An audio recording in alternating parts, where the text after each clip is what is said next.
Menteri-menteri lainnya yang patut diacungi jempol diantaranya adalah Menteri Perumahan Rakyat Marwarar Sirait yang berinisiatif menjadikan lahan milik para koruptor sebagai lahan rumah murah. Kemudian Menteri Ketenagakerjaan Yasirli yang memberikan sinyal positif bagi kesejahteraan para pekerja. Lalu Kepala Badan Penyelenggara Jaminan Produk Halal atau BPJH Haikal Hasan yang melakukan reformasi di sektor produk halal.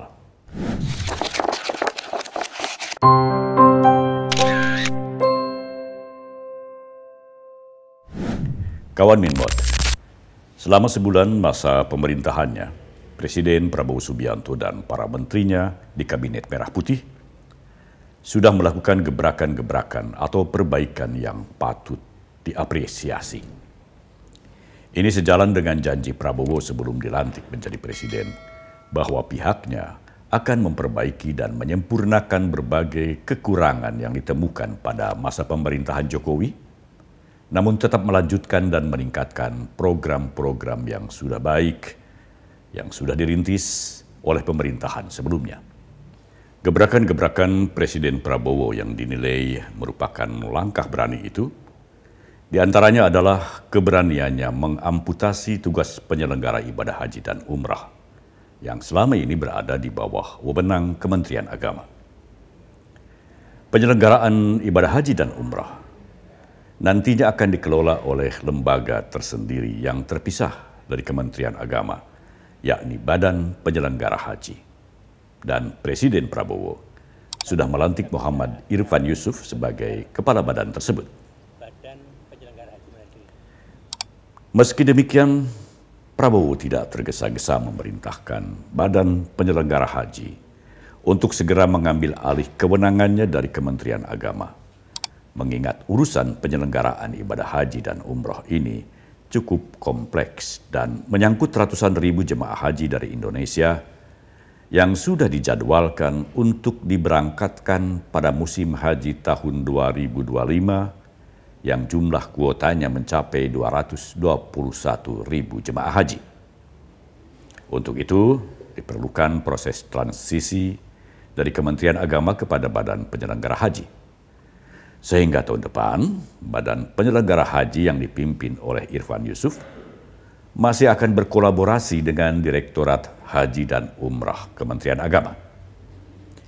Tetapi tahun berikutnya, 2026, penyelenggaraan ibadah haji dan umrah akan sepenuhnya digerakkan oleh Badan Penyelenggara Haji yang secara organisasi benar-benar terpisah dari Kementerian Agama. Pemisahan kewenangan ini mendapat sambutan baik dari masyarakat, khususnya umat Islam Indonesia, mengingat penyelenggaraan ibadah haji yang dikelola oleh Kementerian Agama selama ini selalu saja bermasalah sehingga menimbulkan polemik dari tahun ke tahun. Namun tidak pernah ada perbaikan dari Kementerian Agama, hingga masyarakat pun mengusulkan kepada pemerintah agar penyelenggaraan ibadah haji dikelola oleh suatu lembaga tersendiri. Usulan masyarakat ini disambut baik oleh Presiden Prabowo yang kemudian membentuk Badan Penyelenggara Haji yang mandiri. Harapannya tentu saja agar penyelenggaraan ibadah haji dikelola secara fokus dan efektif untuk memberikan kenyamanan kepada seluruh jamaah haji Indonesia.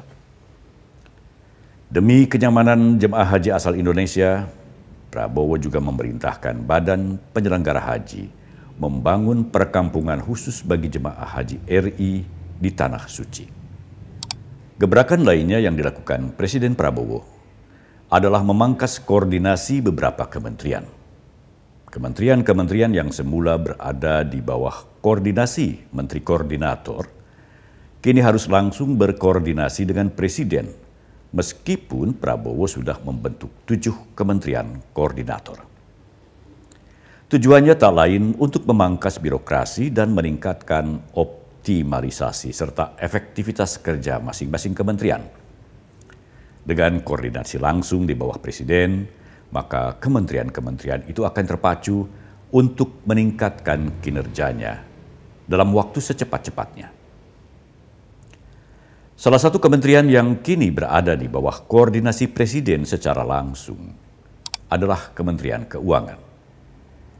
Kementerian Keuangan tidak lagi dikendalikan oleh Kementerian Koordinator Bidang Perekonomian, tetapi dikendalikan langsung oleh Presiden. Selain Kementerian Keuangan, instansi lainnya yang tidak lagi berkoordinasi dengan Kemenko Perekonomian adalah Kementerian Pekerjaan Umum dan Perubahan Rakyat, Kementerian Koperasi dan UMKM, Kementerian Lingkungan Hidup, serta Kementerian Pertanian. Kemudian beberapa kementerian lainnya, seperti Kementerian Pertahanan, Kementerian Luar Negeri, Kementerian Agama, Kementerian Hak Asasi Manusia, serta Kementerian Imigrasi dan Pemasyarakatan diatur dengan peraturan Presiden tersendiri. Semua itu tercantum dalam Peraturan Presiden Nomor 139 Tahun 2024 tentang penataan tugas dan fungsi Kementerian Negara Kabinet Merah Putih periode 2024-2029 yang ditetapkan pada tanggal 21 Oktober 2024. Gebrakan lainnya yang dilakukan Presiden Prabowo dan yang manfaatnya bisa langsung dirasakan oleh masyarakat adalah kebijakan Presiden untuk memberlakukan pemutihan utang para petani dan nelayan di bank. Ada sekitar 6 juta petani dan nelayan yang utangnya diputihkan. Tujuannya adalah agar para petani dan nelayan tersebut dapat memulai hidup baru dengan keluarganya tanpa terganjal utang, sehingga mereka bisa bekerja lebih produktif. Utang-utang yang diputihkan dan yang segera akan diatur melalui peraturan Presiden sebenarnya adalah utang-utang masa lalu. Bahkan ada utang yang masih menggantung sejak krisis moneter 1998. Meskipun pihak bank sudah melakukan penghapusan buku, tetapi hak tagih dari bank belum dihapus. Akibatnya, banyak petani dan nelayan yang mengalami kesulitan saat mengajukan pinjaman ke bank, sehingga terpaksa meminjam dana kepada rentenir dan pinjaman online atau pinjol dengan bunga pinjaman yang tidak masuk akal. Kondisi inilah yang mendasari Presiden Prabowo untuk menerbitkan aturan pemutihan utang bagi utang bank bagi 6 juta petani dan nelayan. Setelah kebijakan pemutihan ini diberlakukan melalui peraturan Presiden, maka para petani dan nelayan tersebut berhak mengajukan pinjaman ke bank. Namun, kawan Minmot, kebijakan pemutihan utang ini berpotensi menimbulkan masalah lain di masa mendatang jika diterapkan dalam jangka panjang. Para petani dan nelayan akan terus-menerus menumpuk utang karena merasa akan diputihkan pemerintah setelah mereka tidak mampu melunasi utangnya. Dengan kata lain, para petani akan cenderung manja lantaran masalah pinjaman mereka ke bank selalu diselesaikan pemerintah. Kita berharap kebijakan ini bersifat sementara. Sedangkan untuk jangka panjang, sebaiknya para petani diarahkan untuk bisa mandiri memproduksi pupuk dan pestisida alami, sehingga bisa menekan harga pokok produksi atau HPP, agar para petani tidak lagi mencari dana yang cukup besar dengan cara meminjam ke bank, apalagi meminjam ke rentenir atau pinjol, guna membeli pupuk dan pestisida pabrikan. Para petani sebaiknya diarahkan untuk bisa bekerja secara mandiri dengan mempraktekkan metode tani Nusantara yang mudah, murah, dan sederhana. Melalui metode tani Nusantara, para petani dapat membuat pupuk dan pestisida alami yang bahan-bahannya sudah tersedia di sekitar lahan-lahan pertanian mereka dengan proses pengerjaan yang cukup mudah. Anggaran subsidi pupuk yang selama ini diberikan pemerintah kepada petani bisa dialihkan untuk membangun infrastruktur seperti irigasi-irigasi yang juga sangat diperlukan petani untuk jangka panjang. Lalu bagaimana dengan gebrakan lainnya yang dilakukan para menteri di Kabinet Merah Putih? Gebrakan para menteri yang merupakan pembantu presiden di awal masa bakti pemerintahan Prabowo Subianto ini juga layak dianjungi jempol. Salah satunya adalah gebrakan Menteri Pertanian Amran Sulaiman yang berhasil melakukan mediasi antara para peternak sapi perah dengan pihak industri pengolahan susu yang berakhir dengan kesepakatan kedua pihak untuk bekerja sama agar semua produksi susu dalam negeri dapat terserap. Menteri Pertanian akan segera mengeluarkan regulasi yang mewajibkan seluruh industri pengolahan susu menyerap semua susu hasil produksi peternak lokal, kecuali susu yang memang mengalami kerusakan. Menteri Pertanian meyakini kesepakatan ini akan meningkatkan gairah para peternak sapi perah untuk berproduksi.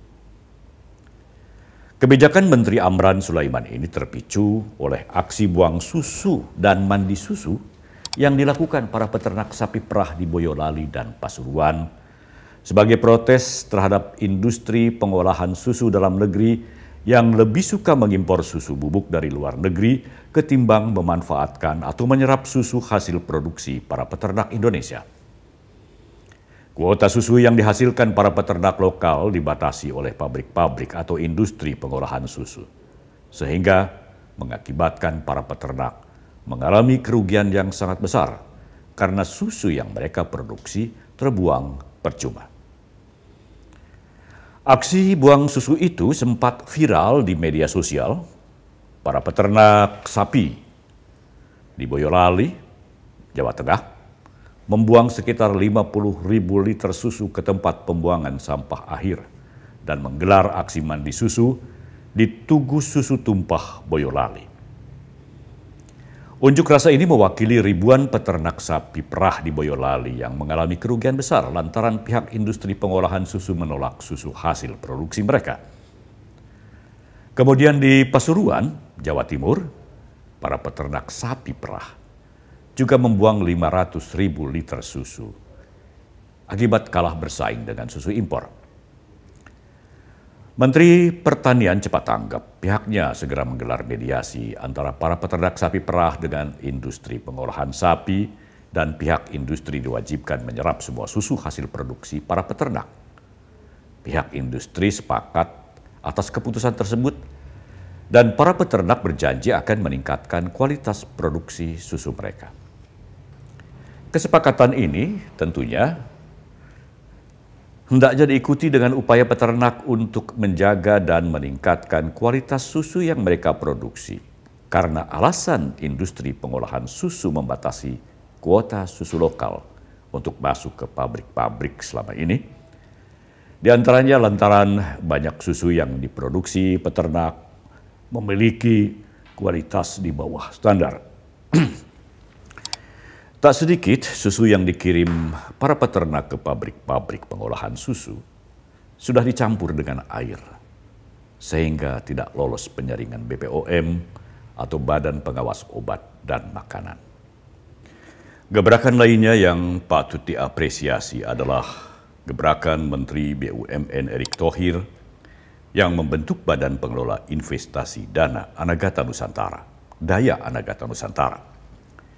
Badan ini akan mengelola seluruh aset kekayaan pemerintah, sehingga aset-aset pemerintah akan terpusat.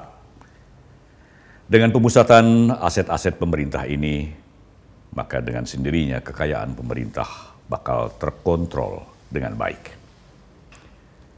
Mengutip pendapat analis komunikasi politik Henry Satrio, seperti yang dilansir laman ermol.id, menteri-menteri lainnya yang patut diacungi jempol diantaranya adalah Menteri Perumahan Rakyat Marwarar Sirait yang berinisiatif menjadikan lahan milik para koruptor sebagai lahan rumah murah. Kemudian Menteri Ketenagakerjaan Yasirli yang memberikan sinyal positif bagi kesejahteraan para pekerja. Lalu Kepala Badan Penyelenggara Jaminan Produk Halal atau BPJH Haikal Hasan yang melakukan reformasi di sektor produk halal. Dan beberapa menteri lainnya juga layak disorot karena gebrakan-gebrakannya yang dinilai positif seperti Menteri Koordinator Infrastruktur dan Kewilayahan Agus Harimurti, dan Menteri Luar Negeri Sugiono. Menteri Luar Negeri Sugiono yang sering disebut-sebut sebagai anak ideologis Prabowo Subianto karena kecerdasan dan posisinya sebagai salah satu orang terdekat Prabowo, juga tak kalah lincah dan galaknya dengan Prabowo dalam diplomasi luar negeri. Sugiono yang memiliki pengalaman luas di bidang politik dan militer itu merupakan lulusan SMA Nusantara dan pernah menjadi sekretaris pribadi Prabowo. Sehari setelah dilantik, Menlu Sugiono langsung menghadiri konferensi tingkat tinggi BRICS Plus di Kazan, Rusia, dan secara resmi mengajukan Indonesia untuk bergabung dengan BRICS. BRICS adalah sebuah aliansi ekonomi yang terdiri dari 5 negara berkembang, yakni Brasil, Rusia, India, China, dan Afrika Selatan. Nama BRICS merupakan akronim dari nama 5 negara tersebut. Aliansi ini didirikan untuk memperkuat posisi negara-negara berkembang di panggung internasional, meningkatkan kerjasama ekonomi, serta menghadapi dominasi negara-negara Barat, terutama Amerika Serikat dan Uni Eropa. Di era Jokowi, pemerintah masih menimbang-nimbang untuk menjadi anggota BRICS, tetapi pemerintahan Prabowo langsung mengambil keputusan, meskipun kemudian menuai pro kontra di dalam dan luar negeri.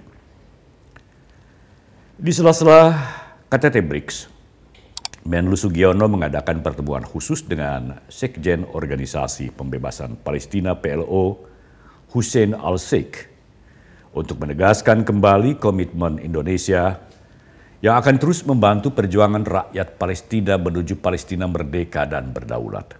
Dan baru-baru ini, Sugiono mengutus Wakil Menteri Luar Negeri Anies Mata guna menghadiri konferensi tingkat tinggi Gabungan Liga Arab dan Organisasi Kerjasama Negara-Negara Islam atau OKI di Riyadh, Arab Saudi.